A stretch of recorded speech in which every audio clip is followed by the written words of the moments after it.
तो अभी हमने एवरेज स्पीड और एवरेज वेलोसिटी के बारे में जान लिया। हमें पता चल गया एवरेज स्पीड होता है distance upon time, total distance upon time. अपनी एवरेज वेलोसिटी होती है डिस्प्लेसमेंट अपॉन टाइम। तो अब जो हमारा नेक्स्ट टॉपिक आता है ना, वो है अपना instantaneous speed and instantaneous velocity.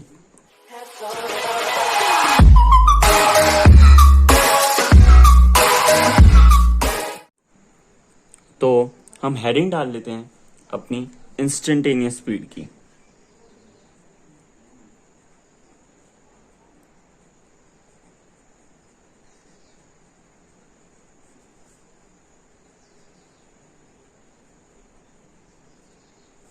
तो वो कहता है कि जो हमारा इंस्टेंटेनियस स्पीड है ना, कि जो हमारा इंस्टेंटेनियस स्पीड है वो है the speed of an object, the speed of an object at a given instant.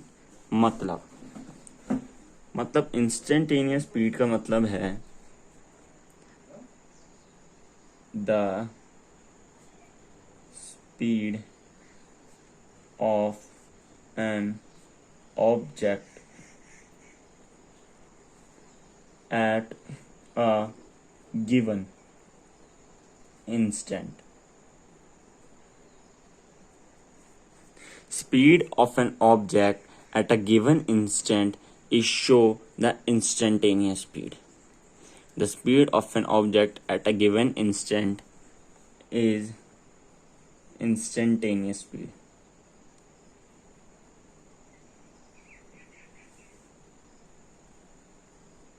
तो मैंने बोला अच्छा इंस्टेंटेनियस स्पीड ये है, तो इंस्टेंटेनियस वेलोसिटी का क्या?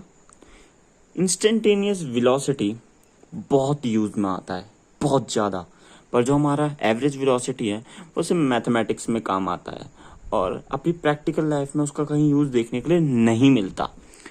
मतलब मिलता तो है पर इतना नहीं मिलेगा।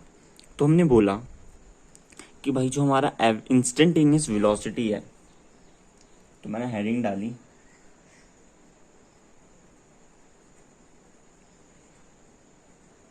Instantaneous velocity. अब मेरी इस डेफिनेशन को ध्यान से पढ़ना कि मैंने डेफिनेशन क्या लिखी है। तो मैंने कहा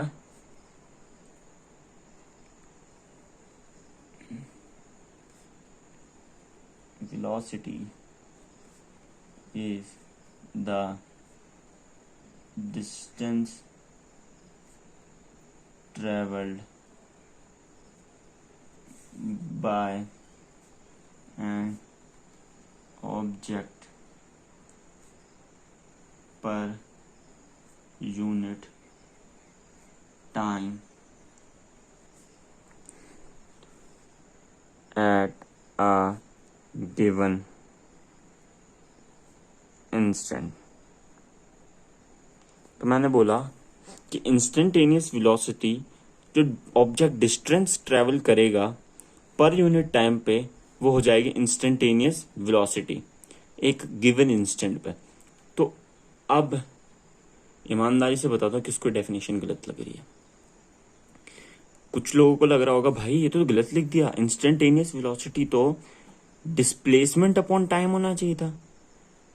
the object travel total displacement divided by total time, उसको कहना चाहिए था हमें तो इंस्टेंटेनियस वेलोसिटी। पर नहीं, इंस्टेंटेनियस वेलोसिटी की डेफिनेशन बिल्कुल ठीक है, बट इसमें एक चीज ऐड होगी, वो होगी एट अ गिवन डायरेक्शन।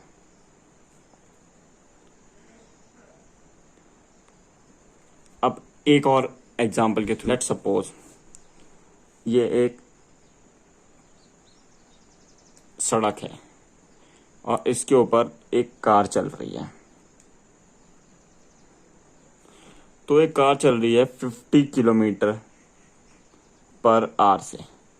तो जो कार का स्पीडोमीटर होता है ना, वो हमारी इंस्टेंटेनियस स्पीड शो करता है।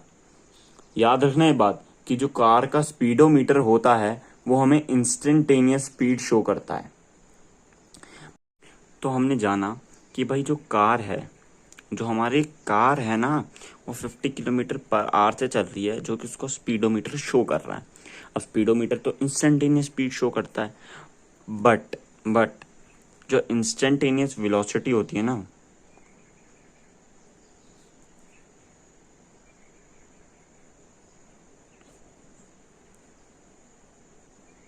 वो पता है क्या होगी इसमें, 50 किलोमीटर पर आवर।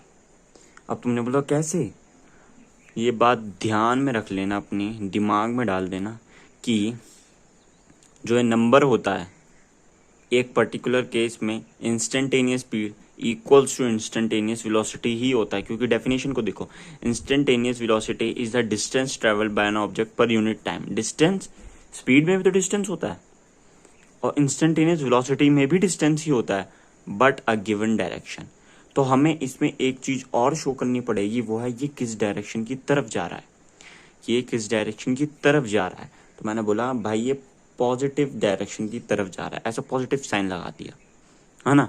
इतना तो समझ आ गया होगा कि इंस्टेंटेनियस स्पीड और इंस्टेंटेनियस वेलोसिटी इक्वल हैं only in magnitude, but instantaneous velocity में हमें डायरेक्शन लगाना बहुत इंपॉर्टेंट होता है। अगर डायरेक्शन नहीं लगाए तो आंसर गलत हो जाएगा।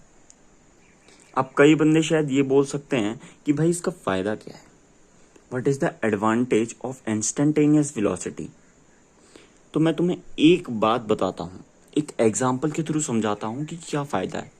लेट सपोज एक बच्चा यहाँ पे खड़ा हो रखा है, एक बच्चा है यहाँ और एक दूसरा बच्चा है यहाँ। इस बच्चे को इस बच्चे के पास जाना है, मतलब लेट सपोज का नाम ए लिख लेते हैं, क्या बच्चा बच्चा बोल रहे हैं, ए, और ए को बी की तरफ जाना है। तो मैंने बोला कि ए को बी की तरफ जाना है और यहाँ का डिस्टेंस है 1 मीटर और ए चल रहा है 1 मीटर पर सेकंड की रफ्तार से, स्पीड से 1 मीटर पर सेकंड की स्पीड से चल रहा है ए। तो यहाँ पे कब तक पहुंचेगा। अब कई सोचेंगे 1 मीटर पर सेकंड, हाँ 1 मीटर पर सेकंड जा सकता है, बट वो इस डायरेक्शन की तरफ जा रहा है। अब कब तक पहुंचेगा भाई। अब तो कई बंदे बोलेंगे कभी नहीं पहुंच सकता। हाँ यही तो है, यही तो फायदा है इंस्टेंटेनियस वेलोसिटी का। इंस्टेंटेनियस वेलोसिटी एक और चीज समझाती है, वो है किस डायरेक्शन की तरफ। तो मैं बोलूंगा भाई उसको पॉजिटिव डायरेक्शन की तरफ जाना है 1 मीटर पर सेकंड में, तभी तो वो पहुंचेगा बी की तरफ। पर वो जा इस तरफ रहा है, जा इस तरफ रहा है, तो वो कभी नहीं पहुंच पाएगा। ये हमें थोड़ा ना पता कि भाई वो किस तरफ जा रहा है। अभी हमने बताया कि भाई वो इस तरफ जा रहा है, तो भाई वो इस डायरेक्शन की तरफ जा रहा है, इस डायरेक्शन की तरफ जा रहा है। तो मैंने बोला कि भाई इस डायरेक्शन की तरफ जाएगा तो कभी नहीं पहुंच पाएगा। बट अगर मैं ये भी बोल देता कि भाई 1 मीटर पर सेकंड की रफ्तार से पॉजिटिव डायरेक्शन की तरफ जा रहा है, तो वो 1 सेकंड में पहुंच जाता। ये होता है इंस्टेंटेनियस स्पीड वेलोसिटी का फायदा। इंस्टेंटेनियस वेलोसिटी इज एक नंबर आगे रहता है इंस्टेंटेनियस स्पीड के, क्योंकि इंस्टेंटेनियस स्पीड तुम्हें कभी भी कंप्लीट इंफॉर्मेशन शो नहीं करता। ये बात ध्यान में रखना कि इंस्टेंटेनियस स्पीड तुम्हें कभी भी कंप्लीट इंफॉर्मेशन शो नहीं करता, but instantaneous velocity every time show you complete information, क्योंकि वो एक डायरेक्शन भी बता देगा। ये स्पीड इंस्टेंटेनियस स्पीड, अब इंस्टेंटेनियस स्पीड आधा क्यों है, अधूरा क्यों है, क्योंकि हमें ये थोड़ा ना पता हो क्योंकि इस डायरेक्शन की तरफ जा रहा है 1 मीटर पर सेकंड। 1 मीटर पर सेकंड क्या होता है, 1 मीटर पर सेकंड की रफ्तार से जा रहा है। अब वो 1 मीटर पर सेकंड की रफ्तार से इधर जा रहा है, तो कभी नहीं पहुंच पाएगा। पर अगर मैं ये बोलूँ 1 मीटर पर सेकंड की रफ्तार से पॉजिटिव डायरेक्शन की तरफ जा रहा है, तो मैं बोल सकता हूँ हाँ भाई भाई 1 सेकंड में पहुंच जाएगा। और ये हो गया इंस्टेंटेनियस वेलोसिटी। क्यों, क्योंकि इसमें डायरेक्शन भी इंक्लूड हो गई, इसलिए इंस्टेंटेनियस वेलोसिटी ज्यादा यूज में आता है इंस्टेंटेनियस स्पीड के। दैट्स इट, यही होता है इंस्टेंटेनियस वेलोसिटी और इंस्टेंटेनियस स्पीड में, कि इंस्टेंटेनियस स्पीड होता है कि the speed of an object at a given instant, और इंस्टेंटेनियस वेलोसिटी होता है the distance travelled by an object per unit time at a given instant, but at a given direction also. उसमें एक direction भी include हो जाती है। ये फायदा होता है इंस्टेंटेनियस स्पीड का। क्यों, क्योंकि वो हमें डायरेक्शन भी शो करता है, इस वजह से हमें कंप्लीट इंफॉर्मेशन मिलती है।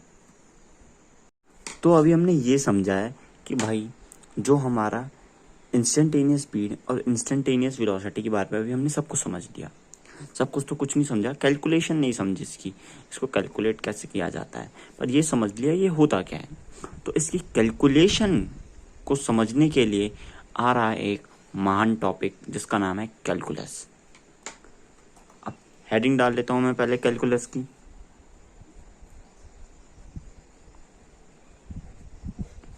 तो कैलकुलस क्या कहता है? कैलकुलस होती है, calculus is a branch of mathematics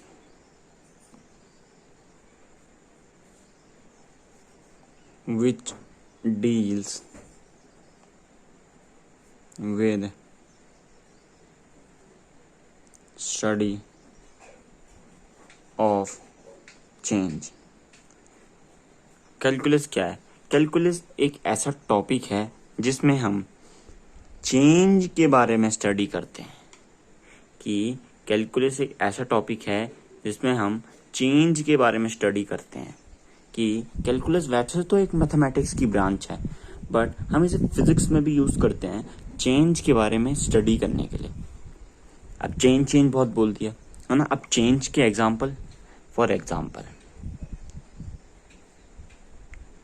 example bank balance change होता है। फॉर एग्जाम्पल तुम्हारा मूड चेंज होता है। फॉर एग्जाम्पल पोजीशन चेंज होती है। फॉर एग्जाम्पल सन की पोजीशन चेंज होती है time to time. For example moon की पोजीशन चेंज होती है टाइम टू टाइम। सब चेंजेस के बारे में जो हमें बता सकता है, जो टॉपिक हमारा बहुत यूजफुल है, उसका नाम है कैलकुलस। कि कैलकुलस एक ऐसा टॉपिक है जो हमारी मदद करता है चेंजेस के बारे में स्टडी करने के लिए। कि कैलकुलस एक ऐसा टॉपिक है जो हमारी मदद करता है चेंजेस के बारे में स्टडी करने के लिए। पर कि अब हम चेंजेस के बारे में तो स्टडी करेंगे, पर उसमें काम की चीज के बारे में स्टडी करेंगे ना, क्योंकि ये तो बहुत बड़ा टॉपिक है। मैथमेटिक्स में तो पता नहीं बहुत बड़ा टॉपिक है, बट हमें इसे बहुत छोटा करके एलैबोरेट करके समझाना है कि भाई कैलकुलस क्या है। तो कैलकुलस के वो दो टॉपिक जो हमारे बहुत काम आएंगे फिजिक्स में, जो फिजिक्स में काम आने वाला टॉपिक है, वो है डेरिवेटिव एंड इंटीग्रल। तो हमारी डेरिवेटिव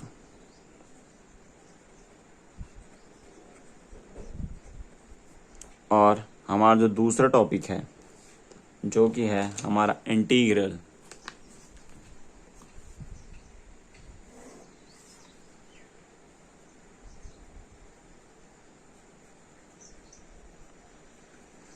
तो हमारा पहला टॉपिक है डेरिवेटिव और दूसरा टॉपिक है integral.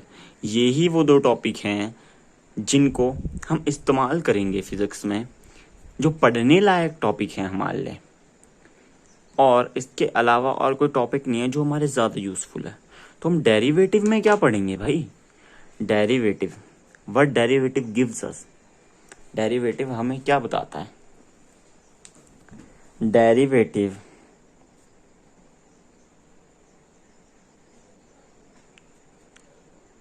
tells us how fast is something changing। पहले ही बोल दिया कि जो डेरिवेटिव और इंटीग्रल हैं वो कैलकुलस की एक ब्रांच है। ये वो दो ब्रांच है कैलकुलस की जो फिजिक्स में बहुत काम आती हैं। इस वजह से हम इनके बारे में पढ़ रहे हैं। ये हमें यही वो दो ब्रांचेस हैं जो हमें इंस्टेंटेनियस स्पीड और इंस्टेंटेनियस वेलोसिटी को कैलकुलेट करने में मदद करेंगे। इनकी ही वजह से हमारे क्वेश्चन सॉल्व होंगे। तो जो हमारा पहला टॉपिक है वो है डेरिवेटिव। डेरिवेटिव क्या होता है? डेरिवेटिव हमें बताता है कोई चीज़ कितनी तेज़ी से चेंज हो रही है, कि कोई चीज़ कितनी तेज़ी से चेंज हो रही है, कि कोई चीज़ कितनी तेज़ी से चेंज हो रही है, इसके बारे में बताता है डेरिवेटिव। और जो हमारा इंटीग्रल होता है वो बताता है हमें कि चेंज कितना हुआ, ओवरऑल हमें कितना प्रोडक्ट मिला चेंज के बाद, उसके बारे में बताता है। हाउ समथिंग चेंज इज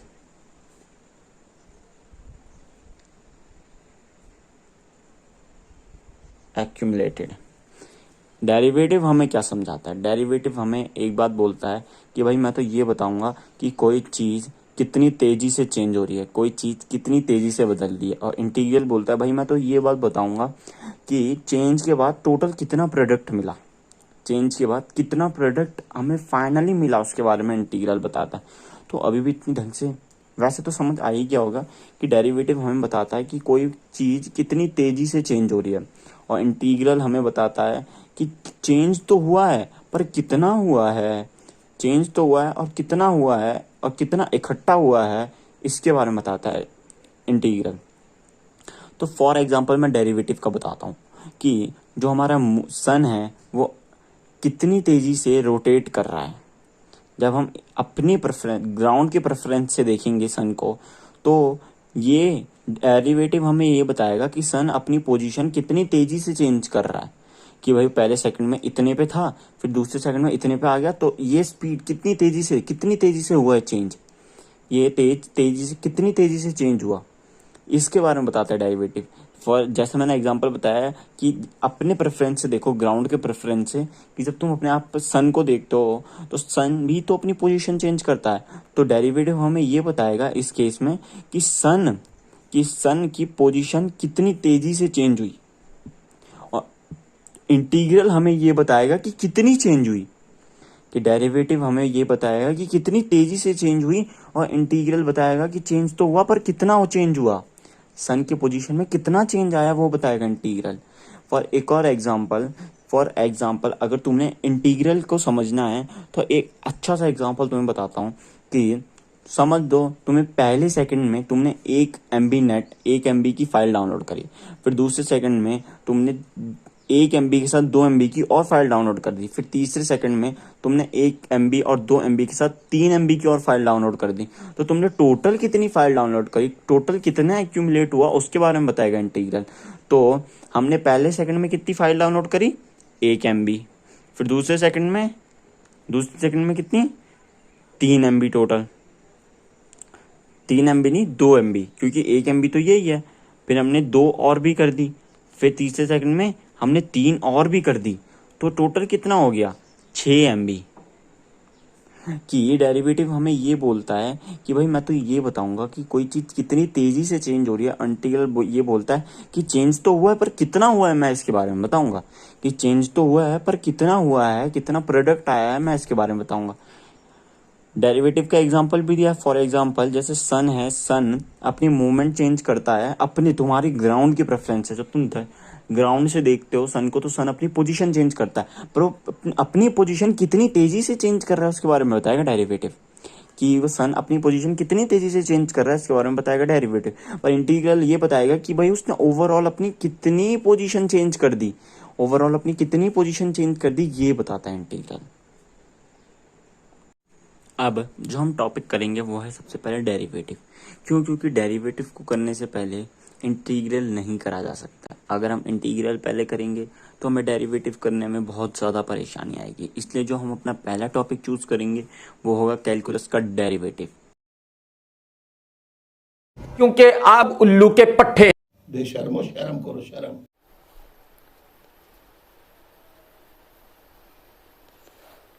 तो आया है डेरिवेटिव। तो डेरिवेटिव में हम पढ़ेंगे रेट ऑफ चेंज के बारे में। किस चीज के बारे में? Rate of change.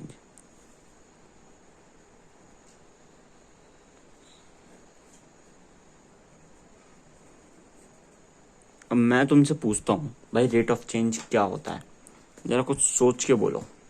Rate of change क्या होता होगा भाई? क्या है rate of change? In my words, अपने शब्दों में मैं बोलूं तो हम रेट ऑफ चेंज को इतनी आसानी से नहीं बता सकते कि क्या है रेट ऑफ चेंज। बट हम एक रेट ऑफ चेंज की 2 ब्रांचेस होती हैं, जिसमें से एक होता है average rate of change. Rate of change, तो हम एवरेज रेट ऑफ चेंज, और उसकी दूसरी ब्रांच होती है जिसका नाम होता है इंस्टेंटेनियस रेट ऑफ चेंज। तो इंस्टेंटेनियस रेट ऑफ चेंज को ही डेरिवेटिव कहा जाता है।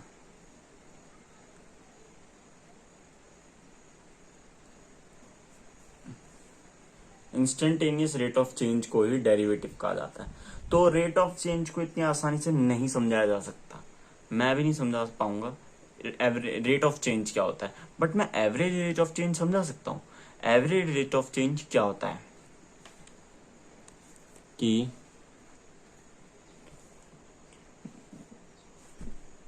what is average rate of change? The average rate of change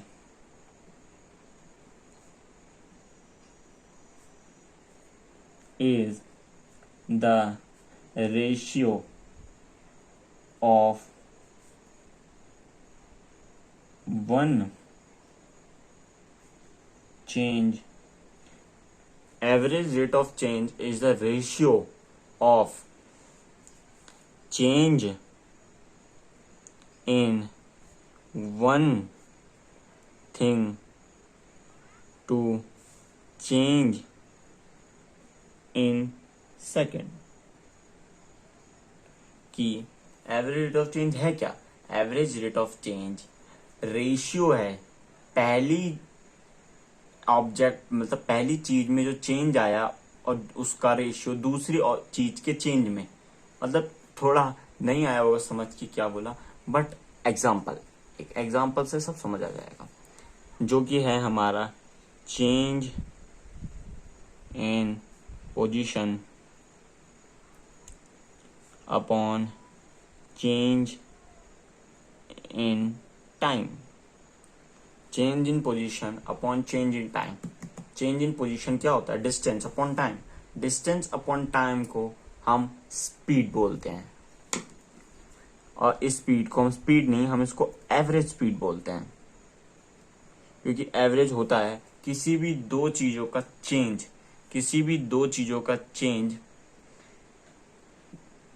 किसी भी पहली एक चीज का जो हमने चेंज लिया और उसको डिवाइड कर दिया दूसरी चीज के चेंज से। अब ये मत सोचना रेट ऑफ चेंज का मतलब रेट ऑफ चेंज में ऑलवेज नीचे टाइम आएगा।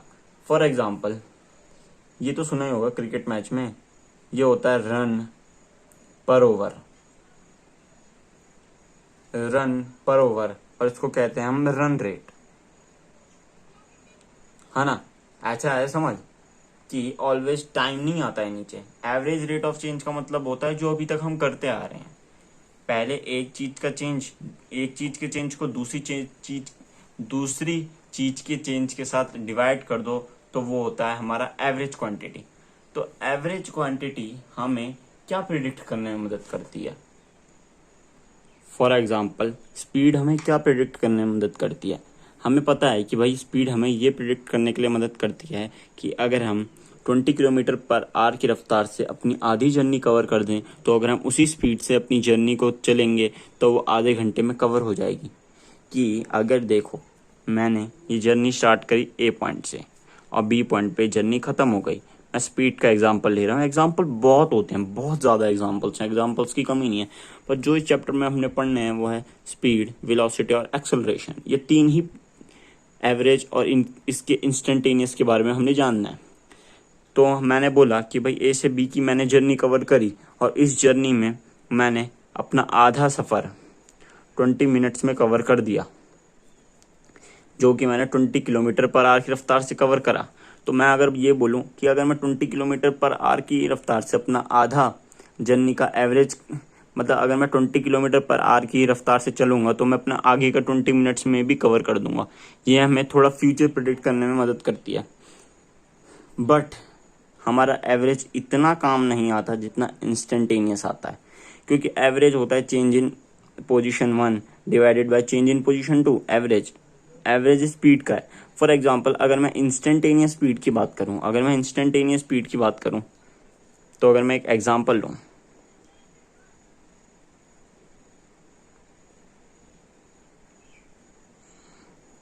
इंस्टेंटेनियस स्पीड, तो वो कहता है लेट सपोज कि तुम एक एग्जांपल लो, ये एक सड़क है और इस सड़क में एक बंदा अपनी गाड़ी चला रहा है।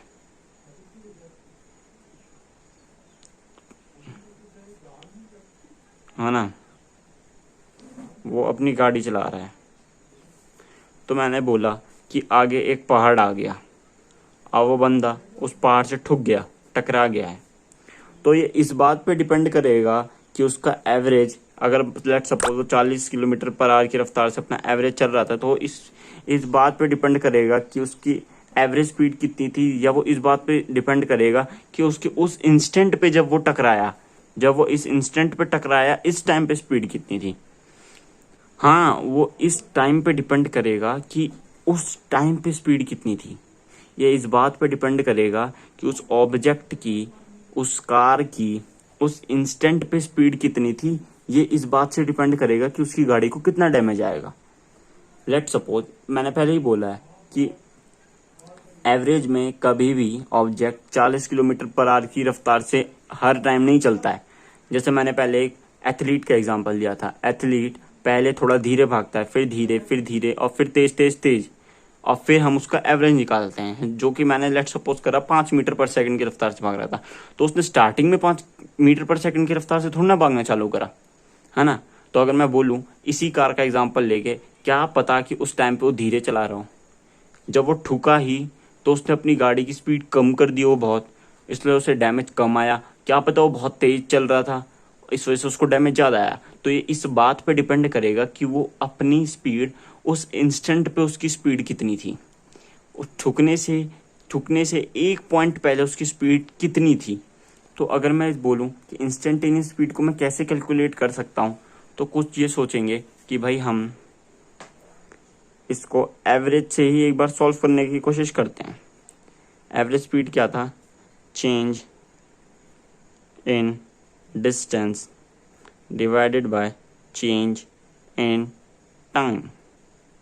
तो मैंने बोला अच्छा तुम इससे कैलकुलेट करने की कोशिश करोगे, तो उसने बोला हाँ। तो मैंने बोला चलो इंस्टेंटेनियस स्पीड में तुम क्या करोगे, चेंज इन डिस्टेंस। अब तुम मुझे ये बताओ, इस इंस्टेंट पे मुझे स्पीड निकालनी है, इस इंस्टेंट पे मुझे स्पीड निकालनी है, तो इस इंस्टेंट पे पोजीशन का चेंज कितना होगा।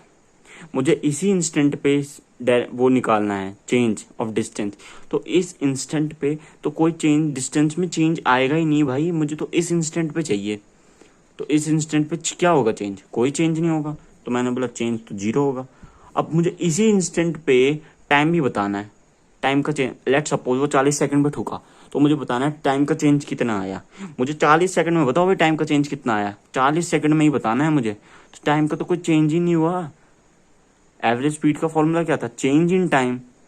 डिस्टेंस, टाइम का तो कोई चेंज ही नहीं हुआ। 40 सेकंड पे चेंज क्या होगा, 40 सेकंड पे वो ठुका, और मैंने बोला भाई मुझे 40 सेकंड में ही चाहिए भाई, 40 सेकंड में। तो 40 सेकंड में तो कोई चेंज, तो उसने बोला कि 40 सेकंड पे तो कोई चेंज ही नहीं आया। भाई 40 सेकंड पे क्या चेंज आएगा, भाई 40 सेकंड में कोई चेंज नहीं आ सकता।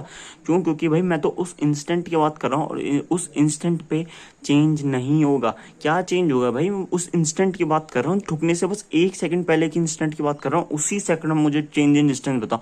चेंज इन डिस्टेंस कुछ होगा ही नहीं, और चेंज इन टाइम भी कुछ होगा ही नहीं, क्योंकि मैं उस इंस्टेंट की बात कर रहा हूँ। तो 0/0 ये होता है अनडिफाइंड। अब अनडिफाइन आ गया, ये हो गई बहुत बड़ी प्रॉब्लम। तो अब अगली वीडियो में हम कवर करेंगे कि आप इसकी कैलकुलेशन कैसे करते हैं, इंस्टेंटेनियस स्पीड आया कैसे, इसकी कैलकुलेशन करी कैसे, इसके बारे में जानेंगे हम अगली वीडियो में। नहीं, खत्म, bye bye, tata, goodbye, गया।